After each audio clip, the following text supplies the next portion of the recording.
Imagine um homem cuja sombra atravessou séculos. Um comandante tão ousado que o impossível era apenas o ponto de partida. Um estrategista que não precisava de coroas para ser temido. Seu nome é Hannibal Barca. E se você acha que já ouviu histórias grandiosas, espere até conhecer o homem que quase fez o maior império da Terra ajoelhar. Hannibal não nasceu em tempos tranquilos.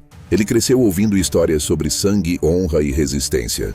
Seu pai, Hamilcar Barca, o levou ainda menino diante de um altar e o fez jurar um voto que definiria sua vida inteira. Jamais ser amigo de Roma. Não era apenas um juramento.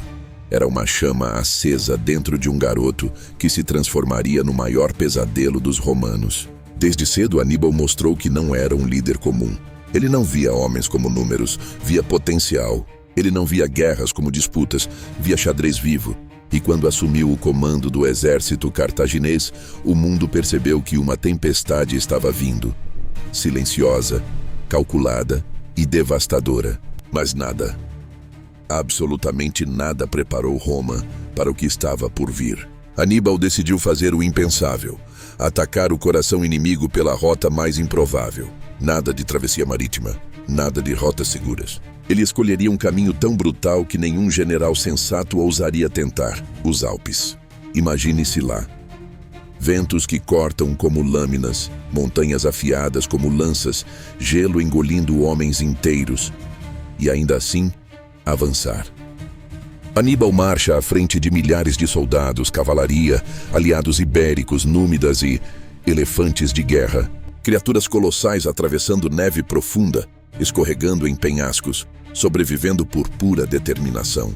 Foi uma jornada que consumiu vidas, forças e esperanças. Mas quando Hannibal finalmente desceu das montanhas, Roma estremecia.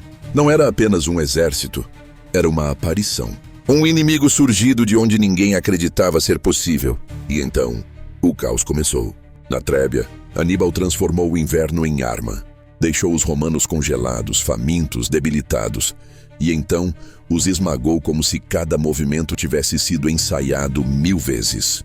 No lago Trasimeno, ele fez algo ainda mais ousado. Desapareceu na neblina. O exército romano marchou confiante e caiu numa emboscada tão perfeita que até hoje é estudada como uma obra de arte militar. Em poucas horas, Roma perdeu milhares de soldados. Parecia que Hannibal conseguia prever o futuro.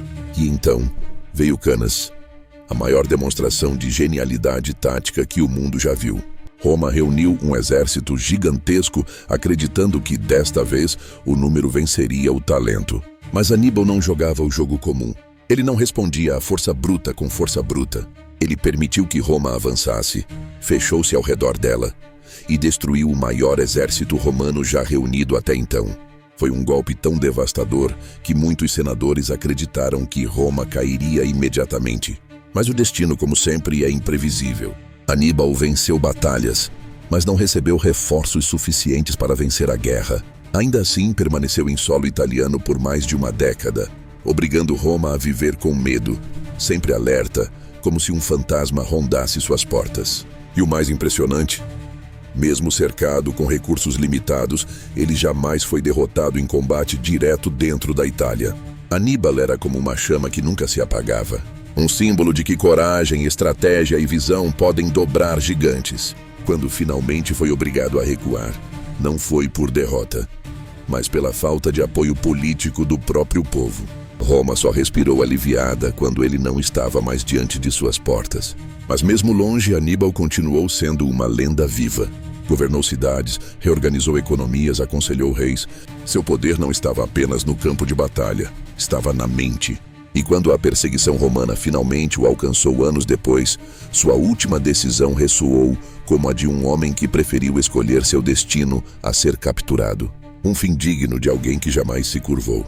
Hannibal Barca não conquistou Roma, mas conquistou algo ainda maior, a eternidade. Seu nome permanece como o do homem que ousou atravessar montanhas, desafiar impérios e marcar a história com a força de sua própria vontade. E agora que você ouviu sua história, a pergunta é: você está pronto para conhecer outros que mudaram o mundo pela força da coragem?